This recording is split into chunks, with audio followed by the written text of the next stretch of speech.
बिस्मिल्लाहिर्रहमानिर्रहीम। अस्सलाम वालेकुम स्टूडेंट्स, मैं हूं हसन फरीद, आपका फिजिक्स टीचर। स्टूडेंट्स, आज का हमारा लेक्चर है अबाउट लेजर्स। ये लेजर्स क्या होती हैं? ये आम बल्ब से, आम डिफरेंट सोर्स ऑफ लाइट से किस तरह से डिफरेंट होती है, इनके अंदर क्या कंस्ट्रक्शन होती है, क्या वर्किंग होती है, लेजिंग एक्शन किस तरह से अचीव किया जा सकता है, ये सारी बातें हम जानेंगे आज के लेक्चर में।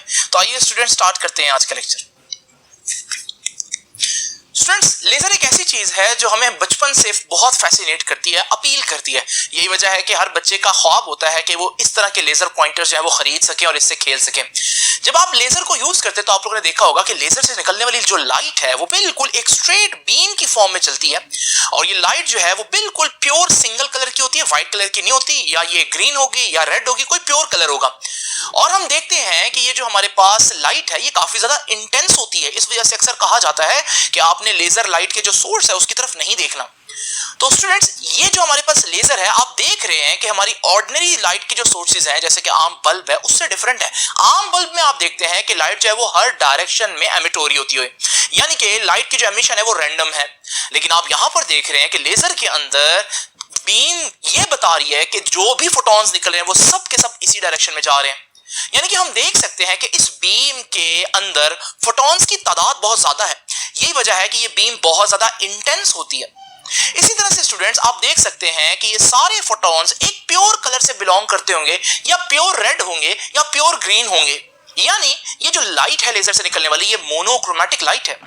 इसी तरह से आप ये भी देख रहे हैं कि फोटॉन्स जो यहां पर लेजर के अंदर से निकल रहे हैं वो एक ही डायरेक्शन में जा रहे हैं, बल्ब की तरह रैंडम डायरेक्शंस में एमिट नहीं हो रहे हैं, बल्कि यूनी डायरेक्शनल हैं। और फिर हम ये भी देख सकते हैं कि ये जो फोटॉन्स हैं ये कोहेरेंट हैं। अब स्टूडेंट्स, ये जो चारों प्रॉपर्टीज मैंने आप लोगों को बताई हैं, ये वो खास प्रॉपर्टीज हैं जो लेजर को बाकी सोर्सेज ऑफ लाइट से जैसे कि बल्ब वगैरह से जुदा करती है। तो यही हमारे पास बेसिकली लेजर लाइट की खासियत है। तो लेजर किस लिए यूज होती है भाई? लेजर के बारे में दो बातें बताऊंगा आपको। पहली बात यह है कि लेजर क्यों यूज होती है। तो याद रखिएगा बच्चों, lasers are used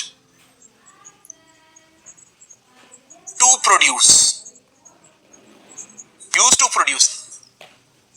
intense monochromatic unidirectional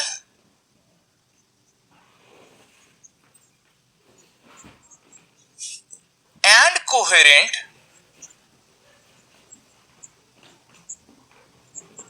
beam of light। तो अगर आप चाहते हैं कि लाइट में ये चार बातें हों, लाइट बहुत इंटेंस हो, प्योर एक कलर की हो, एक ही डायरेक्शन में जा रही हो, रैंडम डायरेक्शन में ना जा रही हो, और कोहेरेंट हो, तो फिर आप चाहेंगे कि आपके पास बल्ब नहीं बल्कि आपको लेजर की जरूरत है। अब स्टूडेंट्स, लेजर के बारे में दूसरी बात जो मैंने आपको बतानी वो थोड़ी देर बाद बताता हूं, लेकिन अभी मैं आप लोगों को ये बता दूं कि लेजर को समझने के लिए आपको दो टर्म्स आज समझनी है, बहुत इंपॉर्टेंट दो टर्म्स हैं, और वो हैं नंबर 1 स्टिमुलेटेड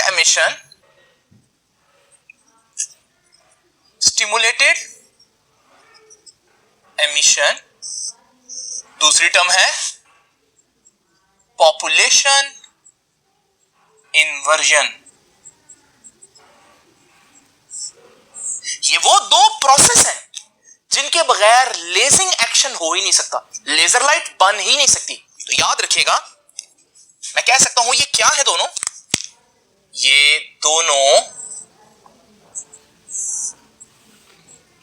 ये नेसेसरी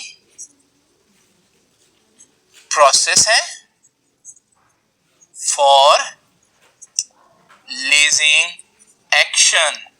अगर आप लेजर बनाना चाहते हैं तो ये दो प्रोसेस हैं जो आपको पता होने चाहिए, इनके बगैर लेजिंग एक्शन यानी कि लेजर नहीं बन सकती। और वो क्या है? स्टिमुलेटेड एमिशन और पॉपुलेशन इन्वर्जन। अब ये दोनों को डिस्कस करूंगा, लेकिन मैंने ये नहीं बोला कि मैं आज यही दो टर्म्स पढ़ाऊंगा, नहीं, टर्म्स हमने बहुत सी पढ़नी है, कॉन्सेप्ट बहुत ज्यादा है, लेकिन मैं आपको ऑब्जेक्टिव के लिए बता रहा हूं कि लेजर बनाने के लिए ये दो प्रोसेस जरूरी है। अभी आप देखेंगे कि ये दोनों प्रोसेस जरूरी क्यों है, लेकिन उससे पहले मैं आपको एक बात समझाता जाऊं। स्टूडेंट्स, आप जानते हैं कि किसी एटम के अंदर इलेक्ट्रॉन्स मौजूद होते हैं जो डिफरेंट ऑर्बिट्स में रह सकते हैं। अगर ये इलेक्ट्रॉन सबसे करीब तरीन ऑर्बिट में हो तो हम कहते हैं कि ये इस वक्त ग्राउंड स्टेट में है। स्टूडेंट्स याद रखिएगा, इससे ऊपर भी ऑर्बिट एग्जिस्ट करते हैं लेकिन उनकी एनर्जी ज्यादा होती है, उसे हम कहते हैं ये एक्साइटेड स्टेट में है। अगर मैं एक फोटोन जिसकी एनर्जी एक्साइटेड और ग्राउंड स्टेट की एनर्जी के डिफरेंस के बराबर हो, इस इलेक्ट्रॉन की तरफ फेंकू तो देखेंगे ये इलेक्ट्रॉन जो है वो उसको एब्सॉर्ब करके एक्साइटेड स्टेट में चला जाता है। हम कहेंगे इलेक्ट्रॉन अब एक्साइटेड स्टेट में है, इसका मतलब ये है that now electron has more energy. लेकिन क्योंकि इलेक्ट्रॉन एटम का पार्ट है, तो अगर इलेक्ट्रॉन के पास ज्यादा एनर्जी हो तो फिर मुझे ये भी कहना चाहिए कि एटम हैज मोर एनर्जी। तो ये एक ही बात है अगर मैं कह दूं इलेक्ट्रॉन हैज मोर एनर्जी या एटम हैज मोर एनर्जी। तो इस वजह से जब इलेक्ट्रॉन ग्राउंड स्टेट में होता है तो क्योंकि इलेक्ट्रॉन की एनर्जी कम होती है तो हम कहते हैं एटम की एनर्जी कम होती है। तो मैं ग्राफ के ऊपर अगर वाई एक्सिस में एनर्जी आपके सामने बनाऊं तो इस वक्त क्योंकि इलेक्ट्रॉन ग्राउंड स्टेट में है तो एटम को मैं बोलूंगा वो ग्राउंड स्टेट में है, तो एटम इस वक्त कम एनर्जी रखता है। सपोज कि एनर्जी है उसकी E1, तो मैं एटम को E1 एनर्जी पर दिखाऊंगा आपको। ये एटम दिखाया, इलेक्ट्रॉन नहीं। और फिर जब फोटोन एब्जॉर्ब करेगा तो फोटोन एब्जॉर्ब करने के बाद इलेक्ट्रॉन हायर स्टेट पर या एक्साइटेड स्टेट पर चला जाएगा। अब ट्रांजिशन किसने की, ऊपर कौन गया, वो तो इलेक्ट्रॉन गया। एनर्जी इलेक्ट्रॉन की बढ़ी है लेकिन एटम की भी तो एनर्जी बढ़ गई क्योंकि electron is the part of atom. तो इस सूरत में मैं कहूंगा कि अब एटम की एनर्जी E1 से बढ़कर E2 हो गई है, तो अब मैं आपको एटम को यहां पर शो करूंगा।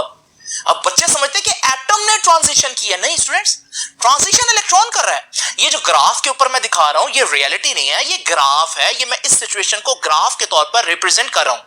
तो याद रखिएगा हमारे पास जब इस तरह का ग्राफ बने तो मैं आपको एटम को जब ऊपर बनाकर दिखाऊं तो ये ना समझिएगा कि एटम एक्साइट होकर ऊपर चला गया, नहीं। एक्चुअली में प्रोसेस ये होता है कि एटम के अंदर इलेक्ट्रॉन एक्साइट होता है। ये तो जस्ट ग्राफ के ऊपर मैं एटम को एनर्जी वाइज ऊपर बनाता हूं क्योंकि वाई एक्सिस पर एनर्जी है। इस बात को याद रखना आप लोगों ने। नाउ स्टूडेंट्स आप देख रहे हैं कि वही हमारे पास ग्राफ जो है वो मैं आप लोगों के सामने कई जगहों पर बनाऊंगा।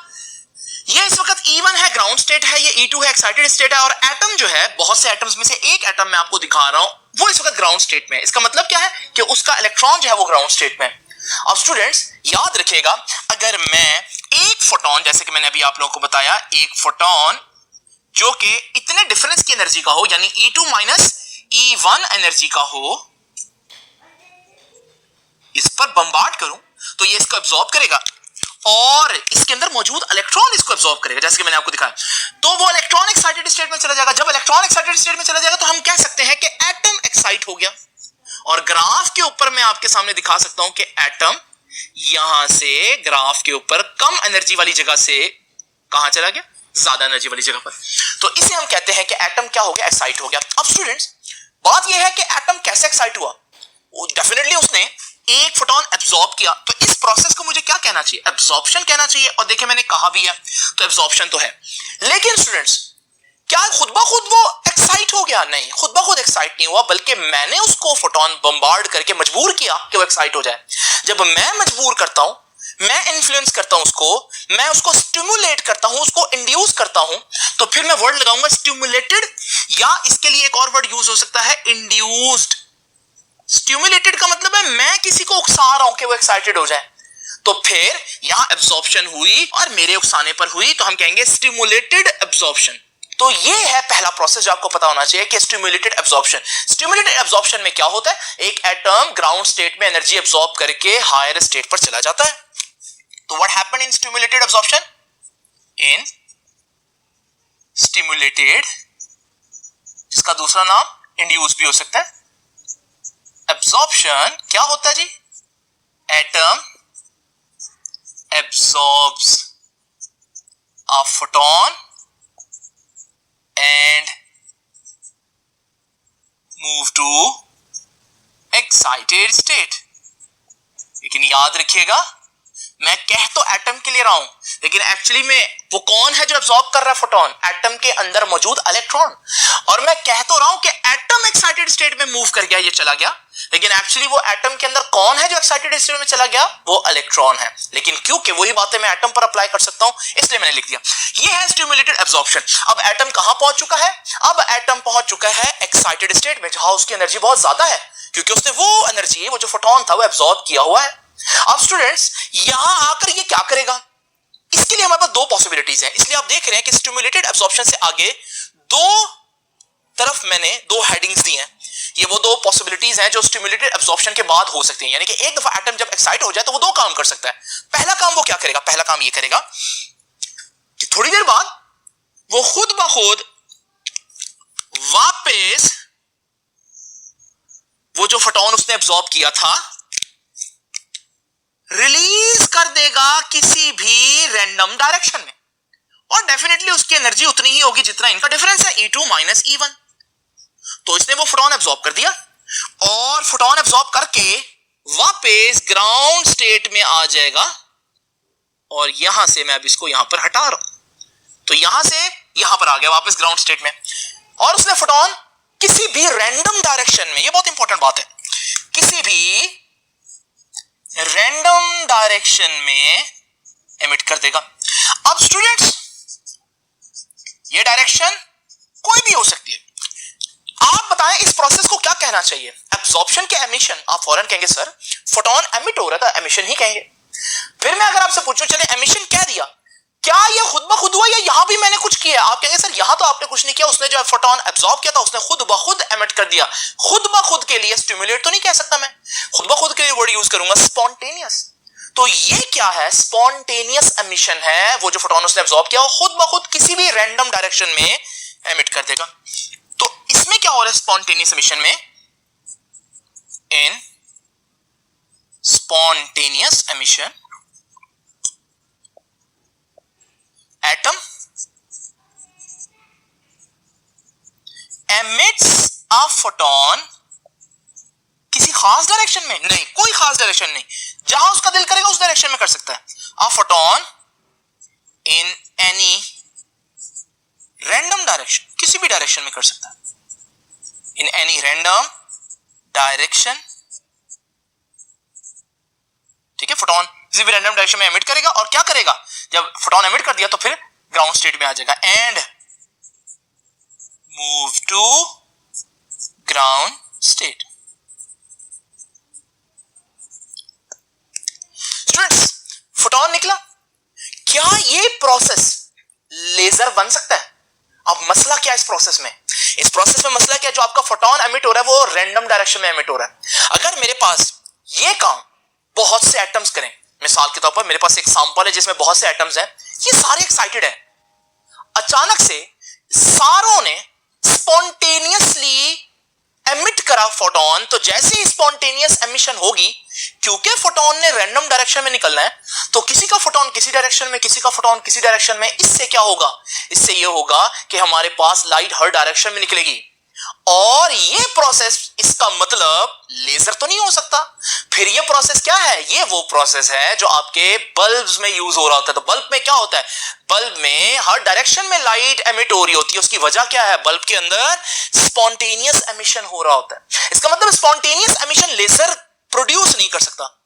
अब स्टिमुलेटेड एब्जॉर्प्शन के बाद एक चांस तो ये होता है कि स्पॉन्टेनियसली एमिट कर दे फोटोन, लेकिन उससे लेजर नहीं बनती। स्टिमुलेटेड एब्जॉर्प्शन से दूसरा पॉसिबिलिटी ये है, आइए इसको स्टडी करते हैं।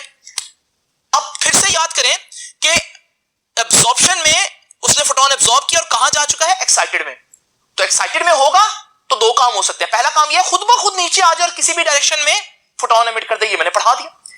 एक काम यह हो सकता है कि अभी ये नीचे आने के लिए रेडी हो रहा है, उस दौरान मैंने एक photon E2 minus E1 energy का इस पर फेंका। अब क्योंकि वो ऑलरेडी नीचे आ रहा था, तो नीचे आते हुए उसने वो फोटोन जो उसने एब्जॉर्ब किया था, जो यहां उसने एमिट किया, वो यहां भी एमिट करेगा। लेकिन क्योंकि एक फोटोन मैं भी उसकी तरफ फेंक चुका हूं, तो जो फोटोन उसने एमिट करना है वो फिर इसी की डायरेक्शन में ही एमिट होगा। आप यूं समझ लें जैसे ये फोटोन उस फोटोन को साथ लेता हुआ चलेगा। तो हमारे पास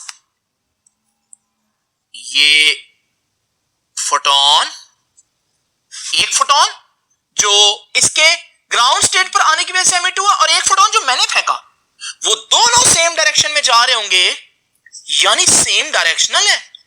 तो यूनी डायरेक्शनल कह दूं, तो यूनी डायरेक्शनल हो गए। और जब ये यूनी डायरेक्शनल होंगे, मोनोक्रोमेटिक तो है ही, फ्लो के साथ साथ चल रहे हैं तो आप कोहेरेंट भी कह लें।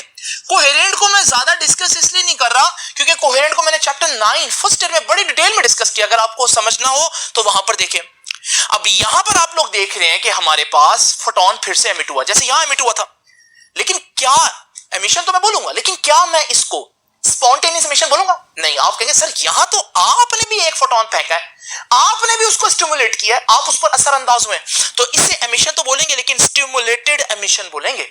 तो यहां पर स्टिमुलेटेड एमिशन के नतीजे में आपके पास एक ही डायरेक्शन में दो फोटॉन्स जाते हुए नजर आ रहे हैं। आपने यूनिडायरेक्शनल, मोनोक्रोमैटिक और कोहेरेंट फोटॉन्स बना लिए।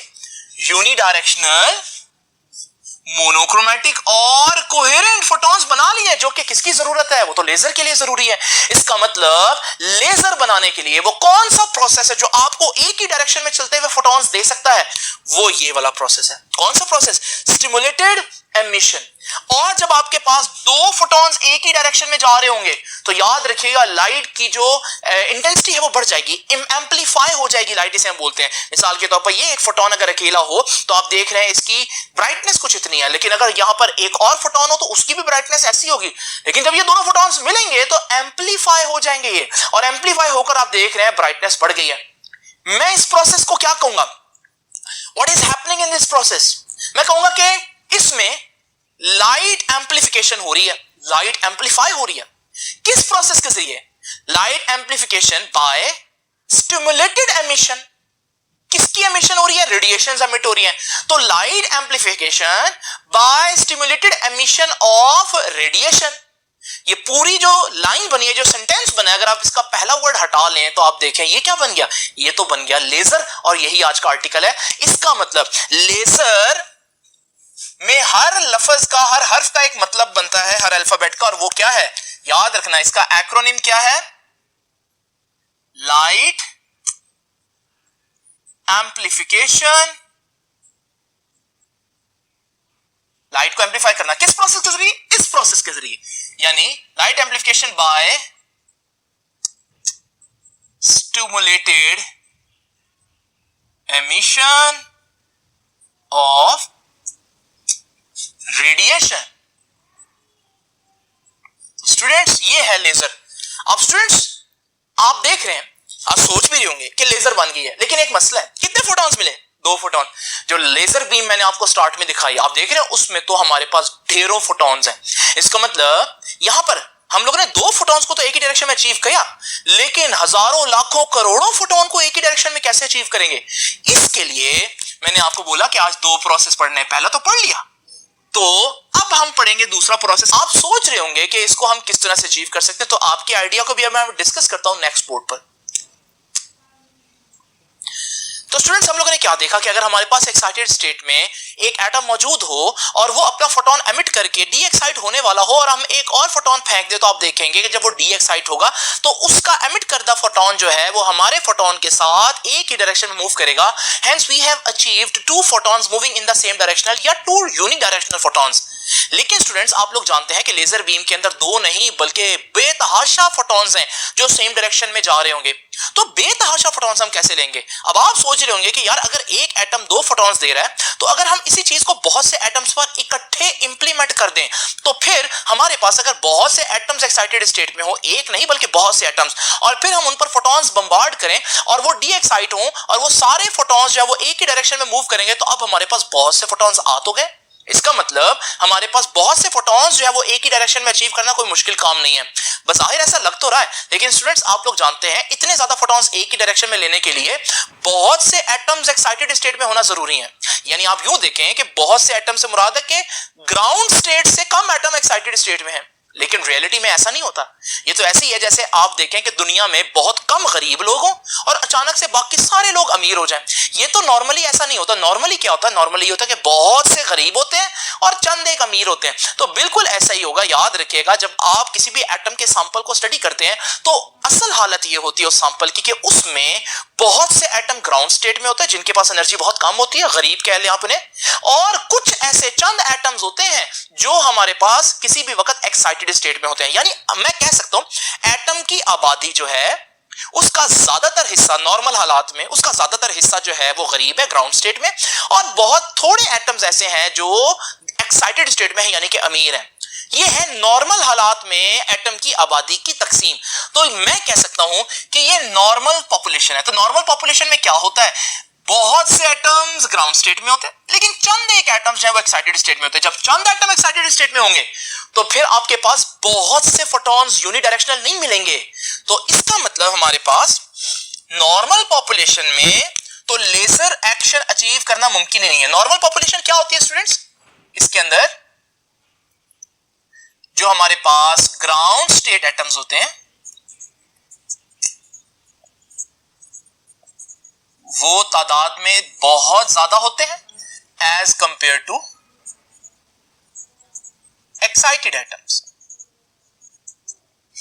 अगर आप चाहते हैं बहुत से फोटॉन्स तो फिर आपके पास बहुत से एटम एक्साइटेड में होने चाहिए, इतने कि ग्राउंड में कम हो जाए और एक्साइटेड स्टेट में एटम्स बहुत ज्यादा हो जाए।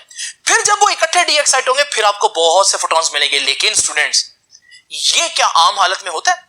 नॉर्मल पॉपुलेशन तो ऐसी होती है कि जिसमें ज्यादातर गरीब होते हैं और कम अमीर, यानी ज्यादा ग्राउंड स्टेट में कम एक्साइटेड। हम क्या चाहते हैं लेजर बनाने के लिए? हम ये चाहते हैं कि पॉपुलेशन उलट जाए, इन्वर्ट हो जाए पॉपुलेशन। इन्वर्ट का क्या मतलब है? उल्ट जाना। यानी हम चाहते हैं कि ज्यादा एटम एक्साइटेड में हो और बहुत कम ग्राउंड में हो। इसे कहते हैं पॉपुलेशन इन्वर्जन। फिर जाकर हमारी लेजर बनेगी। तो इसका मतलब नॉर्मल हालात में हम लेजिंग एक्शन क्यों नहीं अचीव कर सकते? क्योंकि हमारे पास पॉपुलेशन इन्वर्जन नहीं होती। तो याद रखिएगा पॉपुलेशन इन्वर्जन का क्या मतलब है? पॉपुलेशन को इन्वर्ट कर देना। ये सिचुएशन जो नॉर्मल हालात में उसको उल्टा देना, यानी कि कम एटम ग्राउंड में हो और बहुत से एटम्स एक्साइटेड में हो। तो नॉर्मल पॉपुलेशन के अलावा पॉपुलेशन इन्वर्जन में क्या होता है? पॉपुलेशन इन्वर्जन में एक्साइटेड एटम्स की तादाद बहुत ज्यादा होती है as compare to ground state. तो आम हालात ये है, हमें ये वाला हालात चाहिए। अब ये कैसे आएगा? बच्चे इसके बारे में ये सोचते हैं कि सर इसमें तो कोई इतने मसले वाली बात नहीं, बहुत से एटम ग्राउंड स्टेट में है, आप सब पर फोटॉन फेंके, जब सब पर फोटॉन फेंकेंगे सब एक्साइटेड में चले जाएंगे तो पॉपुलेशन इन्वर्जन हो गई। लेकिन स्टूडेंट्स इसमें एक मसला है। मसला ये है कि ये जो एक्साइटेड स्टेट है ना, एक्साइटेड स्टेट में एटम ज्यादा देर रह नहीं सकता। एक्साइटेड का मतलब ही क्या होता है? एक्साइटेड का मतलब ही ये होता है जहां जिस हालत में आप ज्यादा देर ना रह सकें, तो हम कहते हैं ये एक्साइटेड स्टेट है। तो अगर आपने फोटॉन्स फेंके, अब फोटॉन्स सब एटम्स को एक साथ तो हिट करेंगे नहीं, कुछ एटम को पहले हिट कर जाएंगे तो वो एक्साइटेड में चले जाएंगे। अब जब बाकी एटम्स को हिट करेंगे और वो एक्साइटेड में जाने के लिए जा रहे होंगे तो उस वक्त जो एक्साइटेड में थे वो तो नीचे आना शुरू हो जाएंगे। अब अगर ये प्रोसेस इसी तरह से चलता रहे तो आप देखेंगे क्योंकि स्पॉन्टेनियसली एटम इतनी जल्दी वापस ग्राउंड में आ जाता है तो आपके पास कभी भी ऐसी सिचुएशन नहीं आएगी कि जिसमें हमारे पास सारे के सारे एटम्स जो हैं वो एक्साइटेड में हो और चंद एटम्स जो हैं वो ग्राउंड में हो। इसका मतलब पॉपुलेशन इन्वर्जन अचीव करना इतना भी सिंपल नहीं है जितना हम सोचते हैं। उसकी वजह पता चल गई आप लोगों को, क्योंकि एक्साइटेड में एटम ज्यादा देर रह नहीं सकता। जब वो ज्यादा देर नहीं रह सकता तो आपके बाकी एटम्स अभी एक्साइटेड में पहुंचे नहीं होंगे कि एक्साइटेड से एटम ग्राउंड में आना शुरू हो जाएंगे। तो आप मुसलसल कोशिश कर रहे होंगे, फोटॉन्स मार मार के उनको दोबारा एक्साइट कर रहे होंगे, लेकिन कभी भी पॉपुलेशन इन्वर्जन नहीं आएगी। यानी ऐसी सिचुएशन नहीं आएगी जिसके अंदर ग्राउंड स्टेट पे एटम्स कम हो और एक्साइटेड स्टेट में एटम्स ज्यादा हो। तो डेप्थ समझें इस चीज की।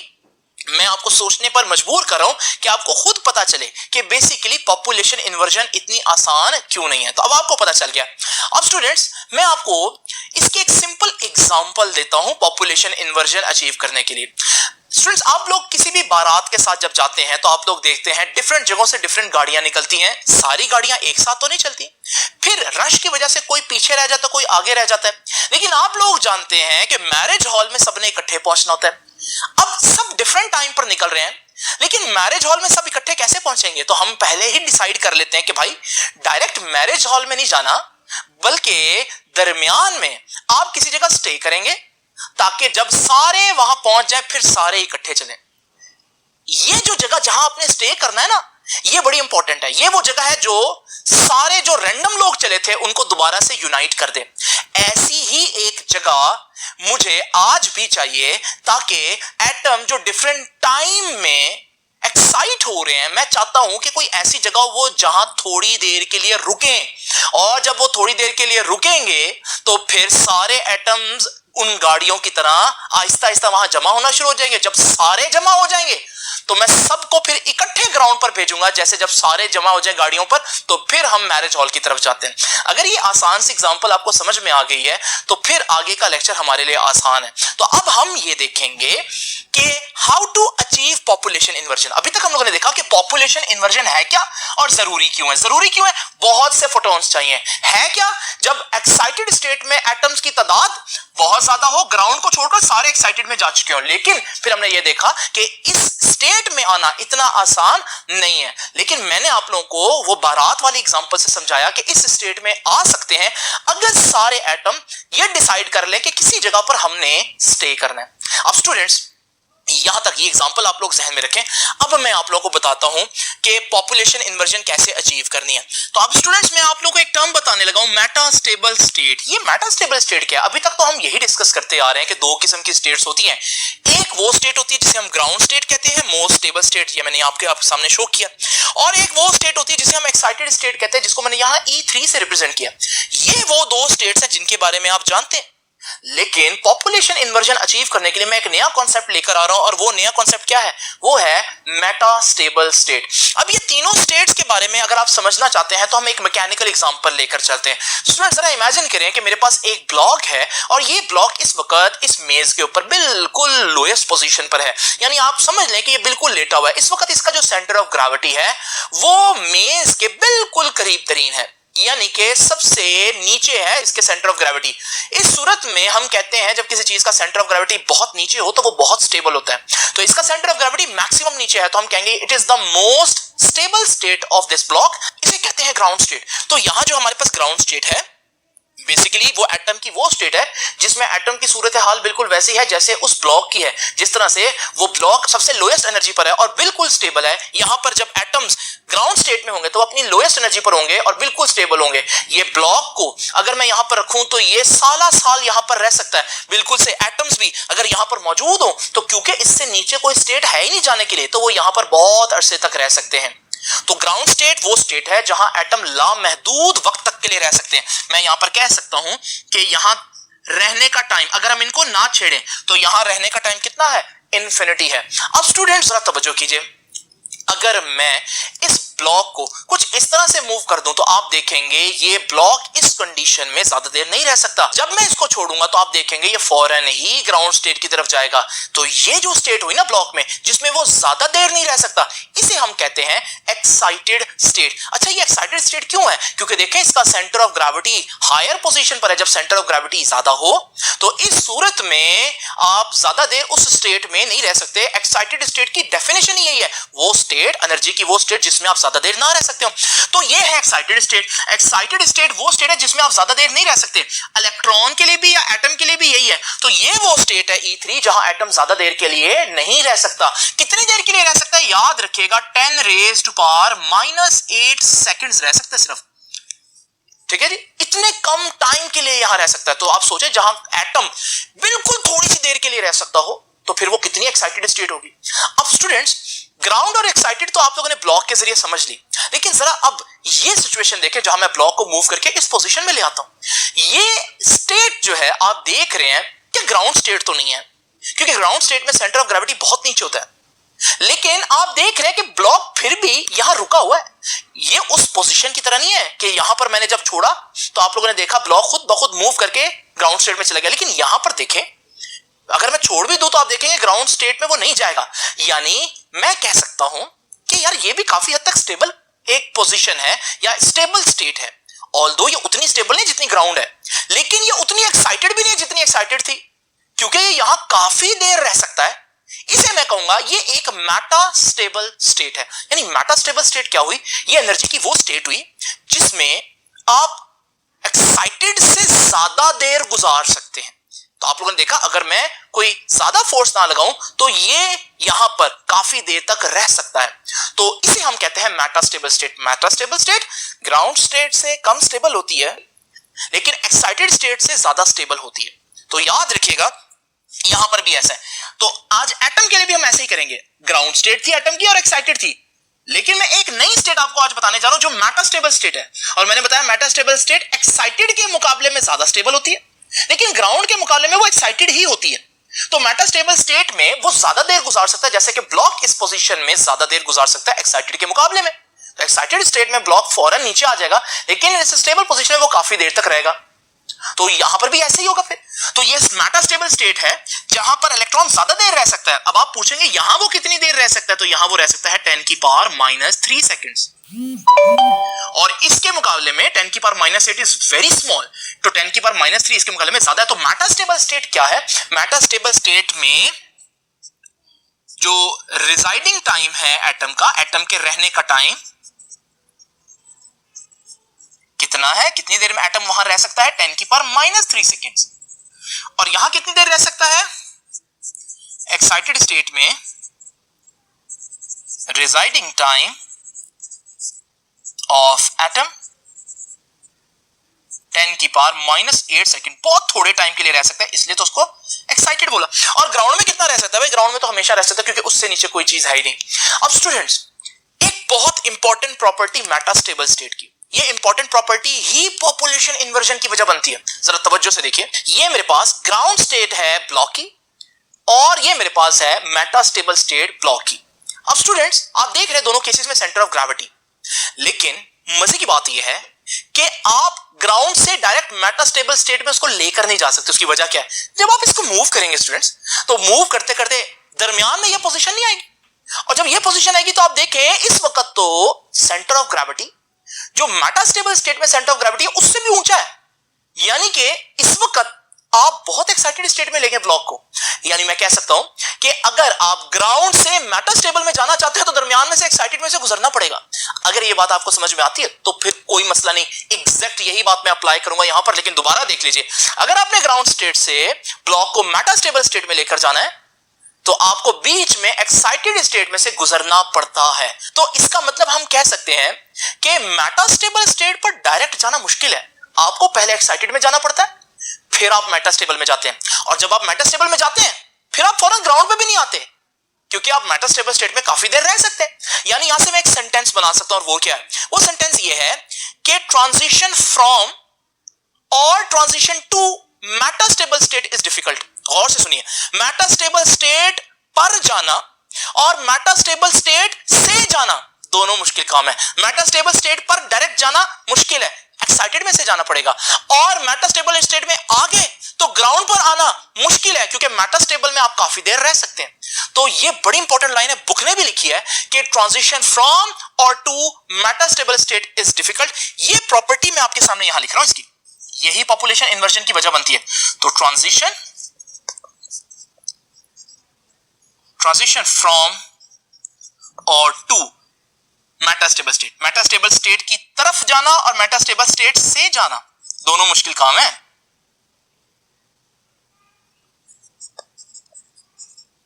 Metastable state is difficult. तो आप स्टूडेंट्स देखिए, इस कॉन्सेप्ट को अप्लाई करते हैं, जो ब्लॉक वाला कॉन्सेप्ट है। यहां पर ये थी ग्राउंड स्टेट, ठीक है, ये थी हमारे पास मेटास्टेबल स्टेट, और ये एक्साइटेड। मैंने क्या बताया?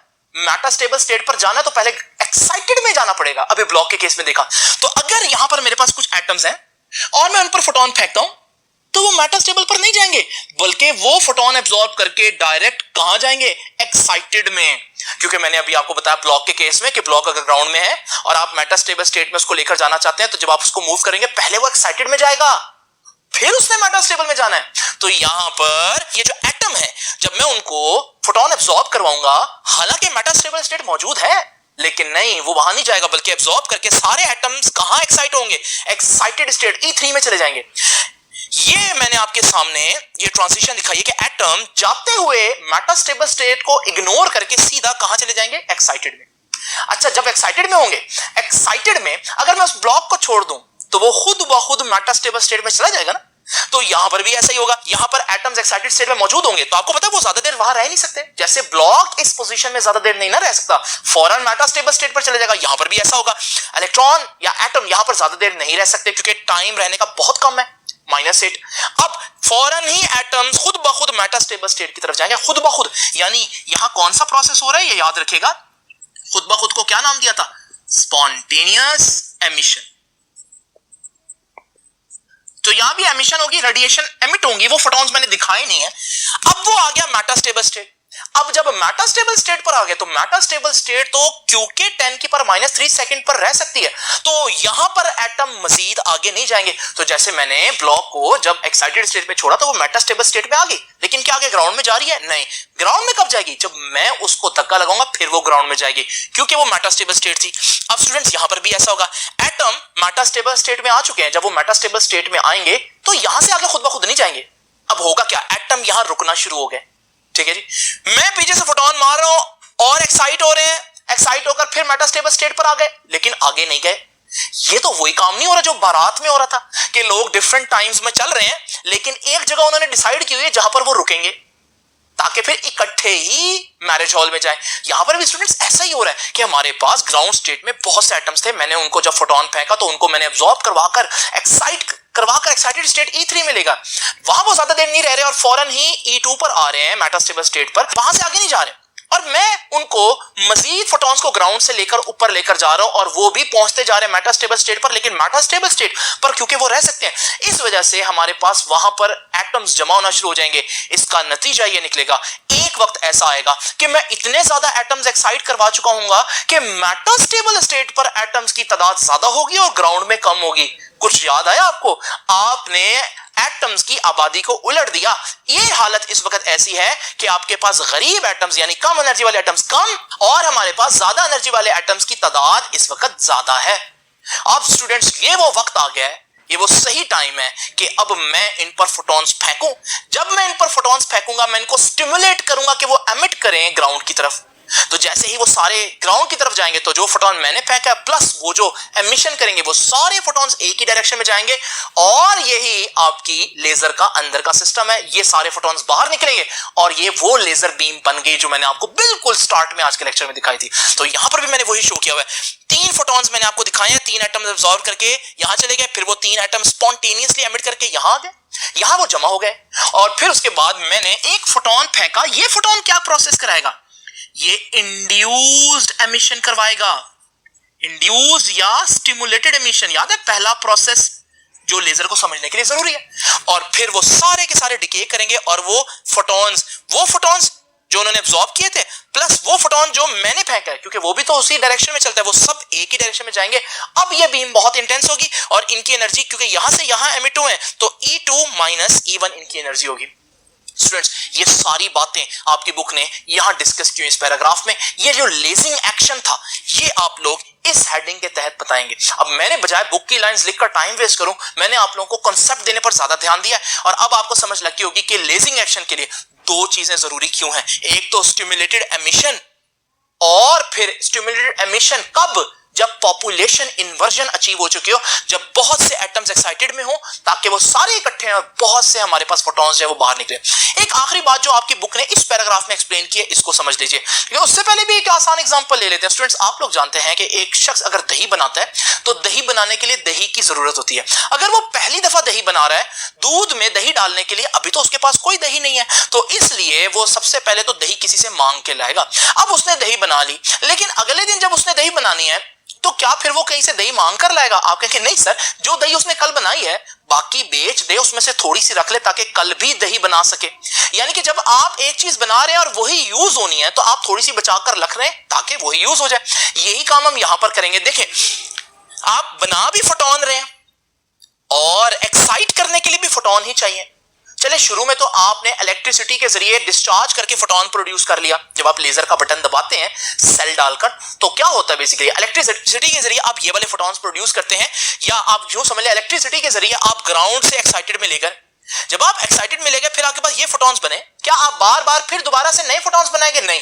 हम क्या करेंगे स्टूडेंट्स, हम यहां पर 2 मिरर्स यूज करते हैं उस लेजर के अंदर।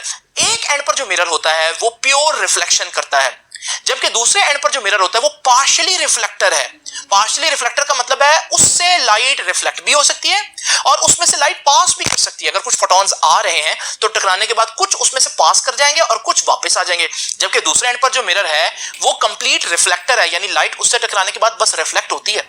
अब स्टूडेंट्स आप लोग जानते हैं कि हमारे पास एटम्स जब डी एक्साइट होंगे तो वो फोटॉन्स एमिट करेंगे। अब वो फोटॉन्स अगर तो मैं सारे बाहर भेज दूं तो वो जो एटम्स ग्राउंड स्टेट में आ गए हैं उनको फिर दोबारा एक्साइट करने के लिए मैं कहां से फोटॉन्स लाऊं? तो मैं क्या करूंगा, मैंने वहां पार्शियल रिफ्लेक्टर लगा दिया।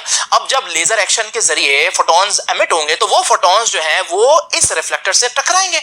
जब वो टकराएंगे तो उनमें से, क्योंकि ये पार्शियल रिफ्लेक्टर है, कुछ पास कर जाएंगे। जो पास कर गए वो तो आपकी लेजर बीम बन गई ना, और जो रिफ्लेक्ट हो जाएंगे वो रिफ्लेक्ट होकर वापस उन्हीं इलेक्ट्रॉन से टकराते हुए उनको दोबारा से एक्साइट करेंगे और फिर हमारे पास वो दोबारा से दूसरे एंड पर टकराकर फिर उसी असेंबली में बार बार टू एंड फ्रो मूव करेंगे ताकि बार बार वो एटम से टकराएं और बार बार एटम एक्साइट होते रहें, और इस तरह से ये सारा काम चलता रहेगा। ये सारी बात आखिरी पैराग्राफ में बताई है, ये भी मैं नहीं लिख रहा, ये लेजिंग एक्शन में आप लोगों ने ये सारी लाइन लिख दी। तो ये बहुत इंपॉर्टेंट लॉन्ग क्वेश्चन था स्टूडेंट्स, तो मैंने इसको समझाने में ज्यादा टाइम दिया, तो आप लोगों ने इसको अच्छी तरह से रेडी कर लेना है। ये बोर्ड में आने के इसके चांसेस बहुत ज्यादा हैं। आपसे भी इंशाल्लाह मुलाकात होगी नेक्स्ट लेक्चर में, तब तक के लिए अल्लाह हाफिज।